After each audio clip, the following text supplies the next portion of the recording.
Algo que siempre se ha comentado en psiquiatría es que las grandes psicosis como la esquizofrenia producen deterioro del paciente en el aspecto cognitivo, social, laboral, etc.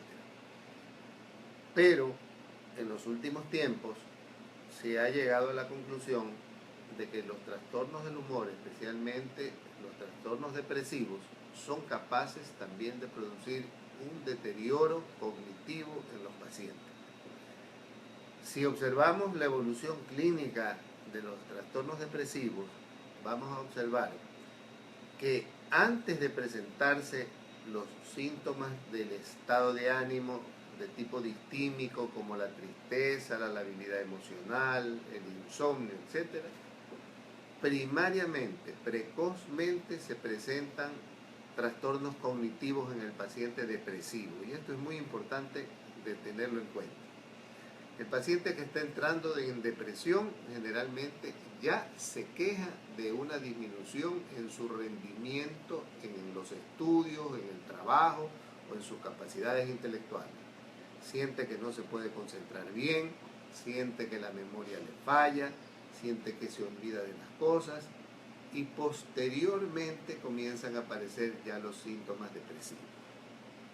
¿Qué nos dice esto? Que la enfermedad depresiva ya nos estaba dando síntomas cognitivos antes de los síntomas depresivos propiamente dichos. Conforme la enfermedad va evolucionando, algo que notamos es que una vez que ha superado el paciente el cuadro clínico, quedan como secuelas trastornos de la memoria, trastornos de la atención, es decir, queda un déficit cognitivo. ¿A qué se debe esto? ¿Qué es lo que ocasiona el déficit cognitivo? El trastorno depresivo produce un estrés neuronal. El estrés neuronal produce agotamiento de la neurona y produce inflamación de la neurona. La neurona se inflama, pierde su capacidad de receptar y comienza a tener trastornos de asimilación de los conocimientos y pérdida de los conocimientos de la persona. Es decir, se produce un proceso neurodegenerativo que puede ser reversible si la depresión es tratada de una forma adecuada. Va a ser reversible en el tiempo.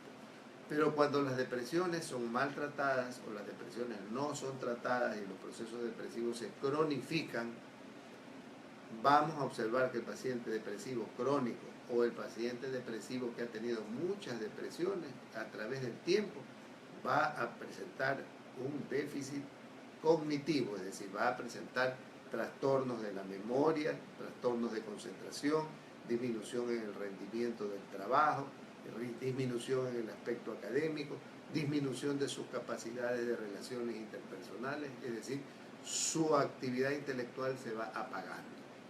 Ha cambiado el concepto. Se decía que las depresiones dejaban incólume el aspecto intelectual de las personas.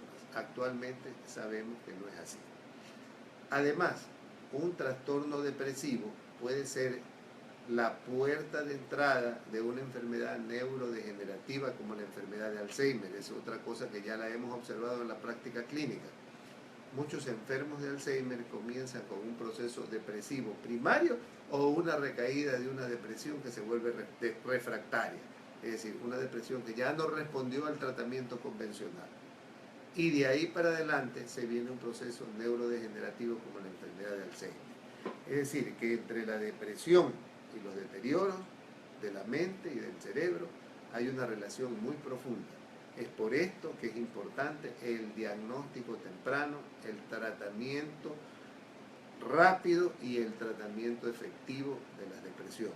No se deben de dejar tratamientos a medias, con una mejoría leve del paciente y luego el abandono del tratamiento, porque la recaída va a traer como consecuencia un mayor deterioro cognitivo del paciente.